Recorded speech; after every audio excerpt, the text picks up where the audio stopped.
ভাগ্য যেদিন খারাপ হয় সব দিক থেকেই খারাপ হয়। গতকাল কপালে যেন পরাজিত হওয়াটাই লেখা ছিল বেলজিয়ামের। এবারের ইউরোর প্রথম অঘটন ঘটিয়ে দিয়েছে স্লোভাকিয়া।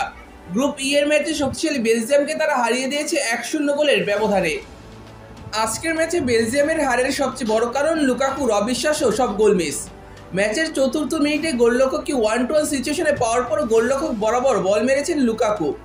41 মিনিটে আবারও গোলরক্ষককে 1-1 সিচুয়েশনে পেয়ে গিয়েছিলেন লুকাকু, তবে এবার গোল করতে ব্যর্থ হয়েছেন এই ফরওয়ার্ড।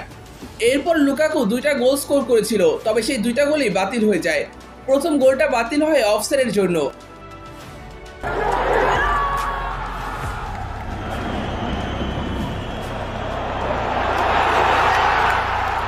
আর পরের গোলটা বাতিল হয় হ্যান্ড বলের জন্য।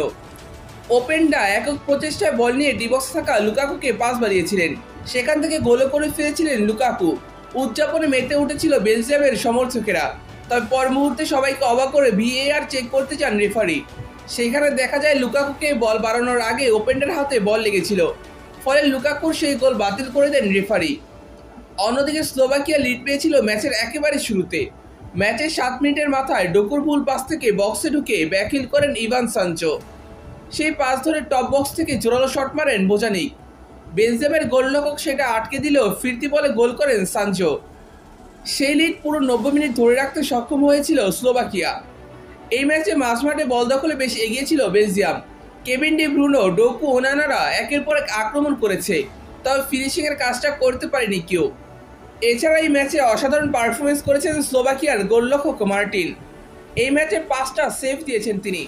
58 মিনিটে ট্রেজারের শট আটকেছেন ডান দিকে ঝাঁপিয়ে। 62 মিনিটে গোল লাইন ক্লিয়ারেন্স করেছেন স্লোভাকিয়ার হানকো। ফিফা র্যাঙ্কিংয়ে 45 ধাপ এগিয়ে থাকা একটা দলের বিরুদ্ধে জয় পাওয়া কতটা গুরুত্বপূর্ণ স্লোভাকিয়ার কাছে, সেইটা ম্যাচ শেষে তাদের উদযাপন দেখেই বোঝা গেছে।